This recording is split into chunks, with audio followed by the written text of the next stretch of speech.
playground! Hooray!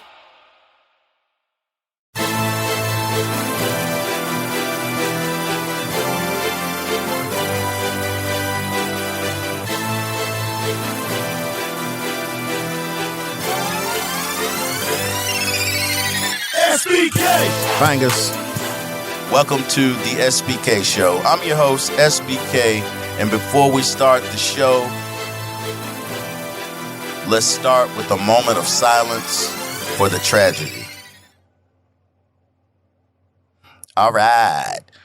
The tragedy was bad. I mean, sometimes you know it's coming, but you don't know how it's going to come. You might not know when it's going to come, and you don't know how it's going to hit. You know what I'm talking about.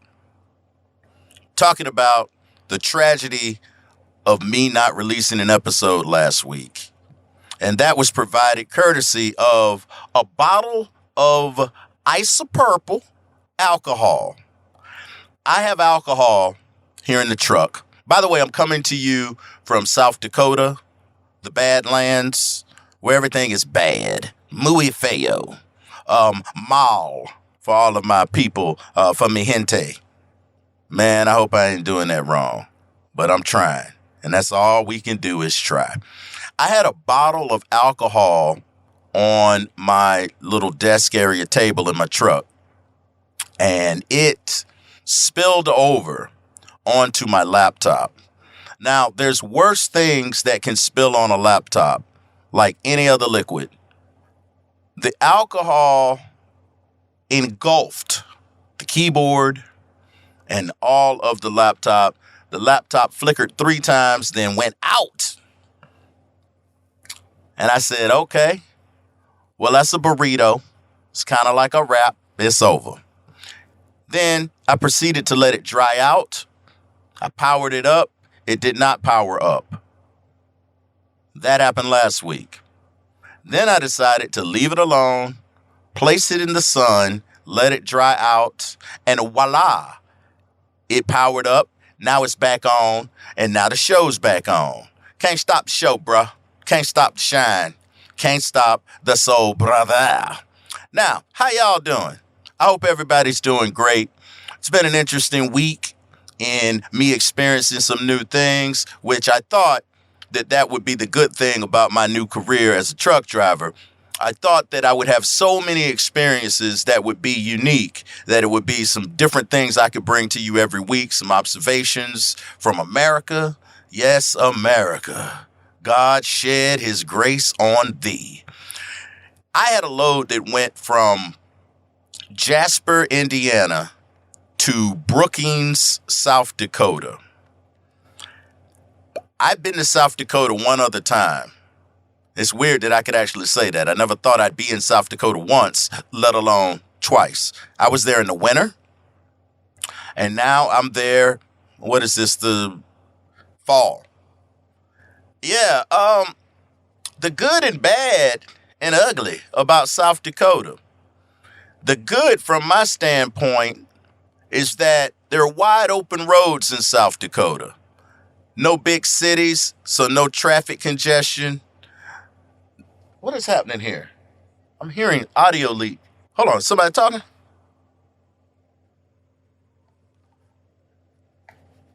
Oh, that was my phone. My phone was reading a text message. When somebody sends me a text message, it reads it aloud so I can drive and not be distracted, and I can have my eyes focus on the road so I can deliver that load, and then my pockets will explode.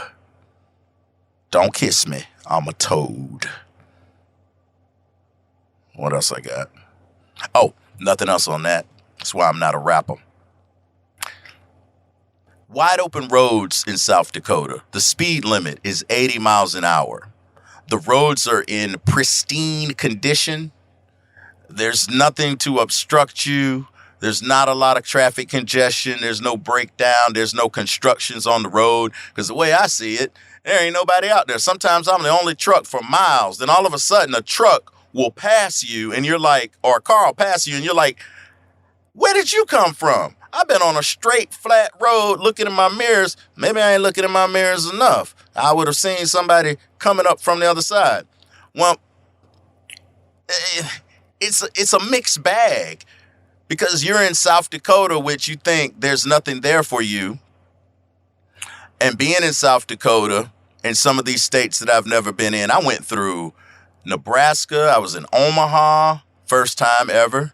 I was in, man, I can't really think of all the places that I was in. But as you travel the country, you think there's a lot of differences, but you'll see a lot of similarities. But one thing that will stick out more than anything else when you travel the country, all you see are Native American names. Whether you're in Sioux City, you're in Sioux Falls, you're in South Dakota, you're somewhere, and you see all of these townships, rivers, buildings, places of business, historical markers, marking something that happened involving Native American culture. And the first thing you think, and this is the biggest takeaway I can give you after 9 months of trucking, we really fucked the Indians up. And when I say we, I mean y'all, not us, as in me. I'm talking about our government, the history, what we did to the Native Americans in this country. And what I'm talking about, casinos ain't gonna make up for. My point is this. There's so many names that have stuck around, but the Native Americans have not. Where the hell are the Native Americans? I'm going to tell you, they're dead. But we still have all of their names on everything, and the names are stuck around, which would make you think there would be Native Americans like falling out of the sky. I mean, you think the ground would be littered. I don't mean in a bad way. I'm just saying that to denote that there should be a lot of them. Man, I might have ran into one or two Native Americans, or maybe I ran into some Native Americans and did not recognize their nativeness. I might have thought they were something else. Who knows? All I know is it sticks out, and it's a sad, sad, sad tale of one of America's other greatest sins. But I ain't here to talk about all of that, though. Man, I got to see some cool stuff. I rode through the road. What's that, America? What's the America the Beautiful, that song, Amber Waves of Grain? I saw them with a deer and the buffalo play. I saw that. I saw all of that. It was like I saw how the song came to be by being out in just the middle of America, middle America, Midwest, and upper Midwest. It's just weird how it just jumped out to me. And I saw all of that kind of stuff. It's also fall, so you have a lot of beautiful foliage. I don't know if you're into that sort of thing, where beautiful scenery around you makes you feel alive, maybe inspires you, maybe just kind of something cool to shake it up. I mean, I know what driving down county in Florida looked like. It ain't nothing but swamp trees and swamps and pine trees and all kind of stuff like Florida stuff. I said palm trees. Salt palmetto. But when you get up and out of the states, the scenery changes, but it's still America, and people are still Americans. And if you want to know what any area of the country is like and get a good cross section of it, stop your ass into a local Walmart when it's busy. And you will see America being America, because Walmart is the catch-all of America. You want to know what some America about? Go up into Walmart and you'll see what's going on. I did notice this in South Dakota when I was in the Walmart. The people were tall. There were a lot of tall people, tall babies, tall old people. When do you see tall old people? Tall teenagers? I mean, everybody was remarkably tall. I don't know what that means. I don't know if it was just like some sort of, they was having some kind of conference or something. But there's some tall people up here. That's about it. I don't know much about South Dakota. It was a great experience, but it's October. I wouldn't want to stick around to December or January to see what that winter's like. Because when I started my day in Indiana, it was in the low 80s, mid 70s to low 80s. 2 days later, I wake up in South Dakota. It's 29 degrees. And I was like, whoa, because I don't have any winter gear on me. Not at all. But the good thing about it, Walmart for the win. I had to go in and get me a nice jacket.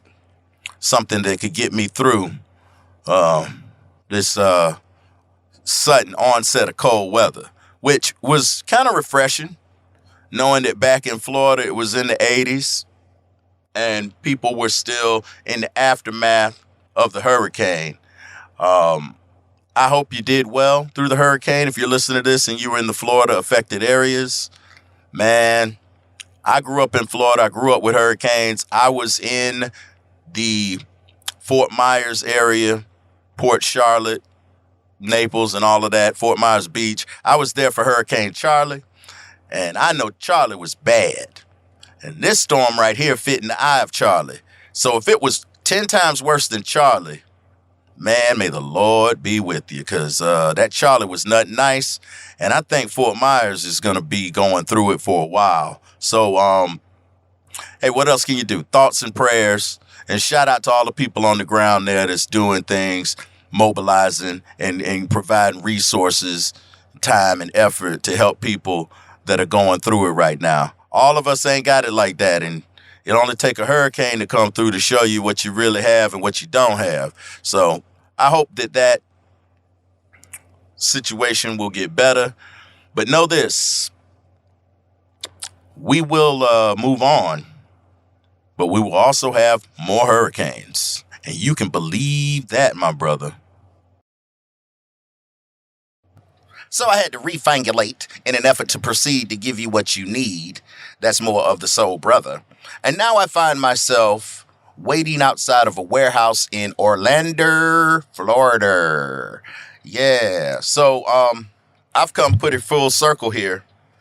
In the last week and a half, I have found myself picking up a load in Jasper, Indiana, and delivering it to Rapid City, South Dakota, with stops in Jasper, Indiana, Oakwood, Illinois, Cedar Rapids, Iowa, Des Moines, Iowa, Johnston, Iowa, Omaha, Nebraska, Sioux City, Iowa, Sioux City, Nebraska, go figure, Sioux Falls, South Dakota, and ending in Rapid City, South Dakota. Now, when they say Rapid City, South Dakota, I think they're talking about actual, like, white water rapids, because there's nothing rapid in that city, including the pace in which they unloaded my truck. But, you know, interesting travels, see a lot of states, see a lot of things. But last night, I saw something interesting, and it makes me think. I don't know how you feel about Neil deGrasse Tyson, or you might say Neil deGrasse, or you might say Neil deGrasse. However you slice it, smart motherfucker. And he talks a lot about the solar system and the universe and stars, moons, and quasars and all of that kind of stuff. I don't even know what the fuck a quasar is. But I like the guy, and I like space. And by liking space, I mean I like Star Wars. But when it comes to listening to Neil deGrasse Tyson, you can tell the guy's smart, like so smart that you don't know when he might be tricking you. So you got to kind of take his word for it. And when you hear a smart motherfucker, it makes you do one or two things. It either makes you get interested and go, wow, man, let me listen to this guy. He's dropping jewels. He's like telling me stuff that I'd never know or stuff that I'd never think about. Or it may go the other direction where it kind of goes for me. I'm in the middle. I don't like subscribe to his podcast, but if I see him pop up, I might check him out like I did the other day. There's a political podcast that I listen to, and the headline for that podcast said Neil deGrasse Tyson talks politics. And I'm paraphrasing what he said, but it made me think. And then, of course, that leads to a story. Well, Neil deGrasse Tyson was talking about, and you know what I really like when he talks about stuff other than space. And I think he should talk about more topics other than space, because I'd like to see such a smart guy apply his thought process to other things, because I think he could be just as interesting on other topics that relate to the human existence besides just the space stuff. And I hate to get all deep on y'all right now, but hell, I'm talking about Neil deGrasse Tyson. He was talking on this podcast about chimpanzees and how chimpanzees are the closest things to human beings.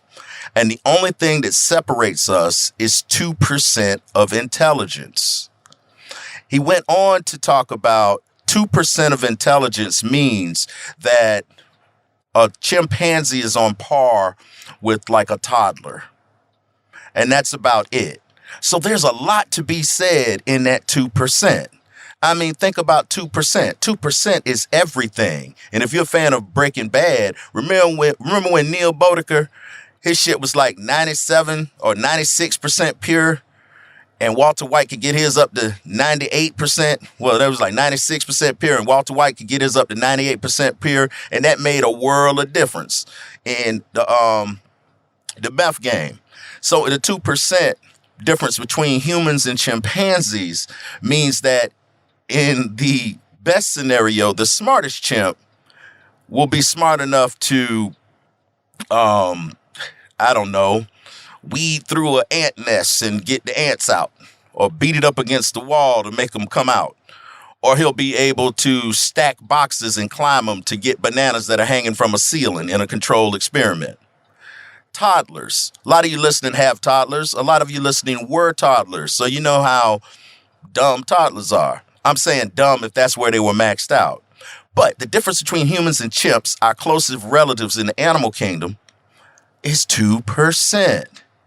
And he went on to say that just think about humans being 2% smarter than chimps and the capacity of a chimp. Then he takes it to space and he says, what if we found a life force or another species that was 2% smarter than us? If they came to our planet Earth and they're 2% smarter than us as it relates to us being 2% smarter than chimps, they would leave and go back and report that there was no signs of intelligent life on Earth. Then he went to point out all of the pointless wars that we fight and all of the stuff that we're so dumb and we get tricked into thinking, like politics, and how we could really improve the human condition if we would get over the bullshit. And I took away from that we're pretty dumb to keep continuing cycles and cycles of pointless institutions, pointless ways of thinking. And then he also pointed out ways that we have evolved and we have gotten better when, and in a short amount of time, relatively speaking. We got rid of institutions by and large, like slavery. We embrace evidence-based medicine. We sometimes, we've evolved on a lot of things, maybe some technology things that we've done to improve our day-to-day life, like the notion of pasteurizing stuff so you won't die from it being contaminated, to wearing gloves when a doctor delivers a baby so they don't infect them with germs and kill babies. Like, there's a lot of stuff that's evidence-based that we go, but then we've gotten to a point now where we don't accept the truth or universally accepted truths, like the earth being round and not flat. Like, I can't have a serious conversation with someone who's telling me that the earth is flat. Now, that's cool that you feel that way. But once if you're smart enough to understand actual scientific evidence, then you need to go back on that and stop talking about the earth being flat. That's just one of many examples that I could think of right now where people feel like something's a certain way, so they just run with it. Or they feel like if they Google stuff enough and they see enough results that say what they want to say, that must be proof that it's real or it's true. When really, you got to be smart enough to know that you don't know shit. And I know I don't know shit. And I know that we're caught up in a lot of stuff that just holds us back, and even confronted with evidence, truth that's undeniable, you just say, fuck it, I'm going with my gut. And to me, that is crazy. I'm smart enough to know when I know new information, I can evolve, change, and embrace a new way of thinking, a new way of looking at things, and then process that and make it, in the end, a better way for me to live and help the people that are around me. All right. Well, that brings me to the run I had that basically was from South Dakota to Florida with a stop to pick up a new load in Indiana. I finished my loads. I had loads in Jacksonville. So this is how this works. I had an 8 o'clock appointment at my first stop. I think they had like 20 pieces to get off. Now the goal is, and the secret sauce in trucking, is if you have an 8 o'clock appointment, you try to get there at 6 o'clock and get unloaded. And then you try to get to your 10 o'clock appointment at 8 o'clock, so forth and so on, by shaving time off of the clock and getting your loads and unloads ahead of time. In a week's time, you can squeeze in another load before the pay period ends, voila, making yourself more money. And there's all types of things I do, like, for instance, Today, this week is a good example. I arrived at my 8 o'clock appointment. It was a 10 o'clock appointment. I arrived at 8 in Jacksonville. The guy told me, hey, the truck before you, man, they got a whole truck to unload, so it's going to be a minute. So they didn't get to me till 10:30. Now, my next appointment was 12:30, but it was only 5 minutes away. I got unloaded, and I still got to my second appointment by like 12:05. So I'm technically 25 minutes ahead of the game. They unloaded me, and then my last stop was at 1 o'clock. I got there about 12:45, and then I'm done for the day on paper. And I'm in Jacksonville. My next load was for 8 a.m. on that Thursday morning. But it's in Gainesville. I drive an hour and 30 minutes to Gainesville. It's, at that point, 3:30 in the afternoon. I call my 8 o'clock appointment for the next day, and I say, hey, I'm here. Can you take me today? Guy says yes. So now I'm really getting ahead of things because I was able to do my 8 o'clock appointment for Thursday morning on Wednesday at 3:30. Stand by, there's a loud truck passing me on the right. I guess you say all this shit is loud. Yeah, man, I hope you can squeeze by me. It'd be a shame if you were to hit my truck. Okay, now I realize as this guy is going down the road, he is going to block me in. I'm on a street where once I decided to turn down it, the only way that I can get out is to go into the dock, back into the dock, and then come out the other way. But there's another truck there now. Now there's another truck going in. Oh, shit, man. And see, there's no way for this guy to know that the guy at the dock told me that I'm next, and he already drove down here. Now he's stopping. He's finding out that he's stuck, and now we're all stuck, and this guy's going to get to go before me because he pulled in around me. That's the shit that's kind of crazy in trucking. Logistics is a myth. It really is a myth. All right, so that adds to this story. Since the guy unloaded me in Gainesville, and that's the only stop I had that was scheduled for Thursday at 8 a.m., he took me Wednesday at 3:30. I then decide, okay, well now my 11 o'clock appointment in Orlando the next day, I'm going to already be in Orlando. But if you're a trucker, then you know this. Orlando's not a truck-friendly city. There are not a lot of truck stops around Orlando. So I went as far as I could go where there was a truck stop, and I could stop in time where I could actually get a park. That turned out to be the outer part of Ocala, the southernmost part of Ocala before the turnpike.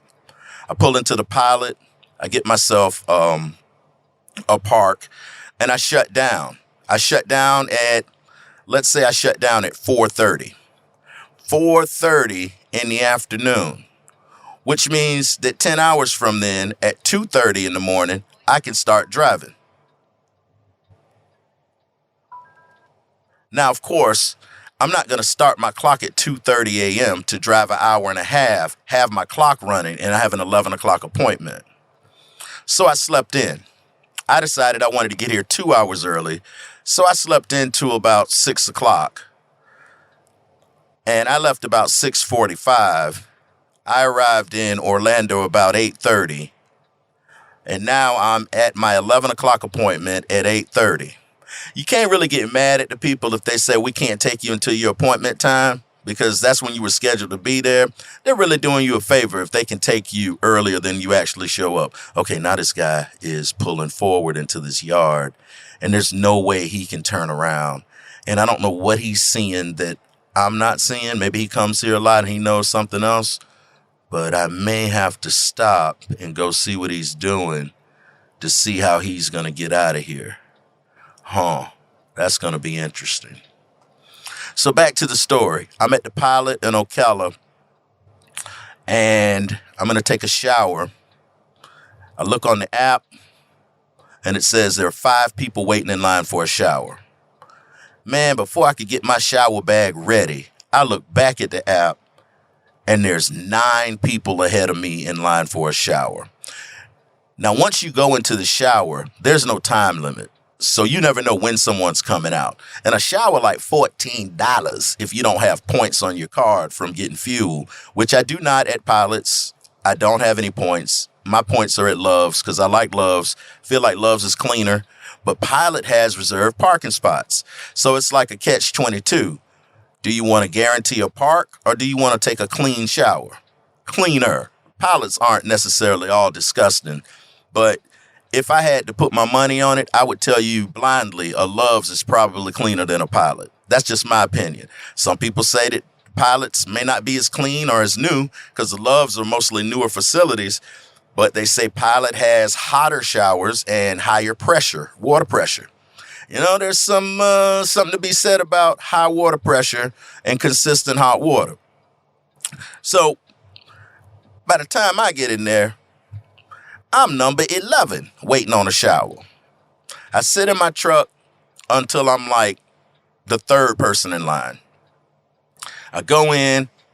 Now this guy's backing up. Look at him. He's back. He's like, I can't turn around. I got to back up. All right, bro. Now we finna see what's going on because, of course, when this guy backs out, he's going to come to my truck because he's going to have a problem with me when really he should have a problem with the person that trained him, and he should know how to properly back the fuck around my truck because this ain't my truck. But don't hit my truck, bruh. Don't hit my truck, bruh. He's doing some gangster shit, and he's about to hit a Toyota Corolla on the right-hand side. I'm on the left-hand side. He's real tight up against this curb. He's going to have to make some adjustments to not hit this Toyota Corolla. All right, he's slowing down.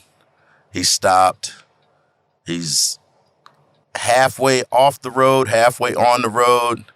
This guy is a real novice. I don't know what he's doing. Oh, okay, I see what he's doing. He's going to get up on the curb and get all up in the grass and do it like that. Hey, bro, however you got to do it. All right. Oh, he's going to turn around in this bitch. Now, he does not have a 53-foot trailer. He has a 43-foot trailer that looks like one of those shipping containers, one of those intermodal type of deals that they put on the train tracks, those containers. And so I don't deem him to be a real trucker with those things. But either way, now he just, I don't know what he did. He did some backing up.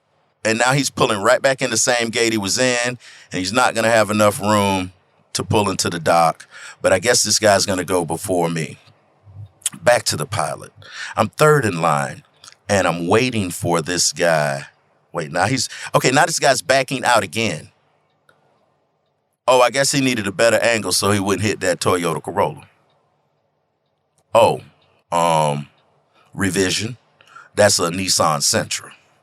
But it looked like a Toyota Corolla from here. Oh, now he's backing up on my side of the street in front of me. See, I'm not blocking anybody in, but this guy's going to be blocking in people trying to go to lunch. All right, do what you got to do, man. You interrupted my podcast because when I see shiny objects in front of me, I start talking about them. And that shiny object right now is this truck aiming right towards me. Good Lord, Mario Andretti. Whip that thing round, bruh. Whip them shits round. Whip them shits round. Whip it harder than that. Don't hit me. Don't even, not even a glancing blow. Not even a brush up. Not even see, if you can hear it now, he's passing me now.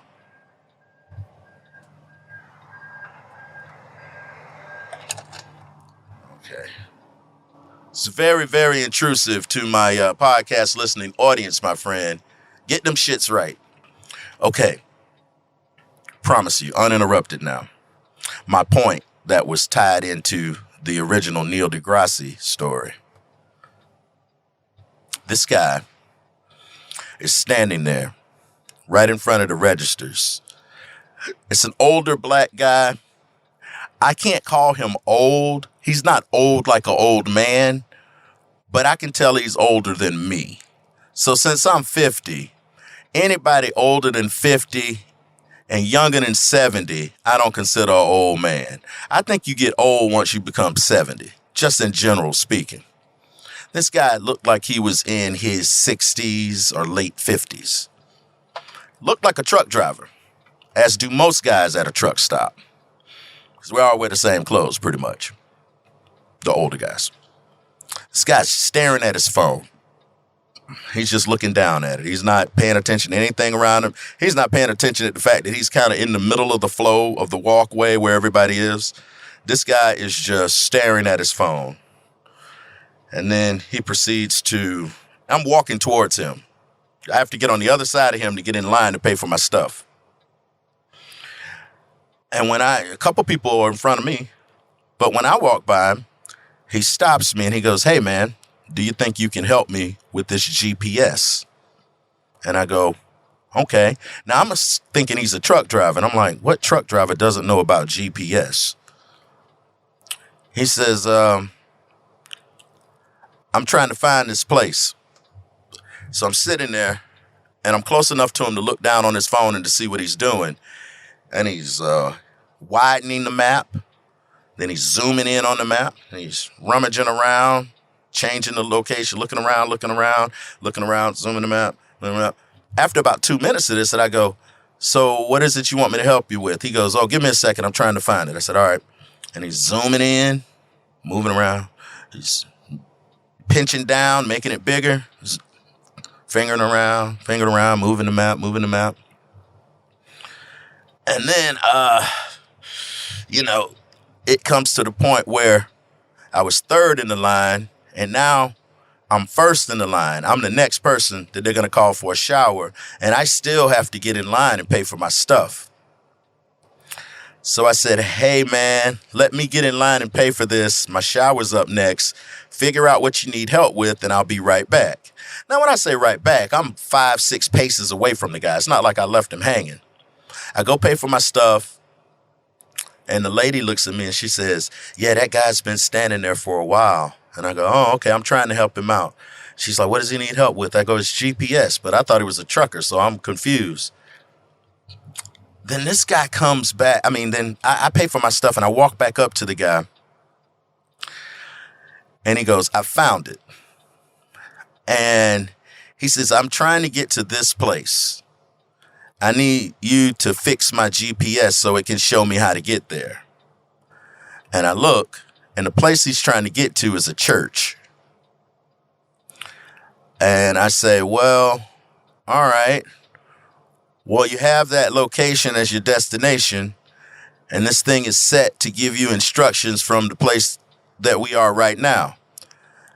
And I said, "All you have to do is hit that button right there, go." and it'll take you there, and it'll speak to you and tell you how to turn and when to turn. And he says, yeah, once it gets to that point, I know how to work it. He goes, but you have to excuse me. He says, I'm from Lake City, Florida, and I'm kind of slow, and I don't know how to read or write. And I was kind of taken aback because I'm wondering to myself, let's put this guy at 56 years old. I'm wondering, how do you get to be 56 years old, 6 years older than me? It's 2022, and you don't know how to read or write, and you have an iPhone, and you're standing there trying to figure out. And what I figured out he was doing was he knew how to read the map somewhat, enough to figure out the place he was going. He'd click on it, and then he copied and pasted and put it in the address, and then he hits go. And I don't know what was happening. When I tried to use his Google Maps, it was asking for him to log in. And then I said, hey, what's your login? He goes, oh, I got to log in. And he opens up his cell phone case and he pulls out this piece of paper that has a login on it. But it's asking for a Gmail address, and he had a Hotmail address with about 20 characters at Hotmail. And I'm like, yo, if you can't read or write, why would you have such a long login? And I said, hey, man, look, that ain't it. And I don't know what I did to his phone to bypass having to sign in and all of this stuff. But what I did was I got his GPS going. He was trying to go to this church. I said the name of the church. He said, yes, that's where I'm trying to go. And I said, look, it's 35 minutes away from here. This is the road you're on, and this is follow the directions. If you leave out here and make a right, you'll be on the path. Follow the arrow and look at the roads. It'll tell you when to turn. He goes, yeah, I'm good from here. And then he goes, yeah, I don't know about all this technology stuff, but thank you for your help. And he walked off. Now, talking to the guy, he didn't seem to be a tad bit slow. I mean, he sounded like a normal guy. He didn't sound like a guy that couldn't read and write, which I don't know what a guy who sounds like he can't read or write would sound like, but he sounded like a regular guy. But I just kind of felt bad for him. I was like, wow, how did he make it this far? And he's 56 and can't read and write. My takeaway from that was, is this guy smarter than a chimp?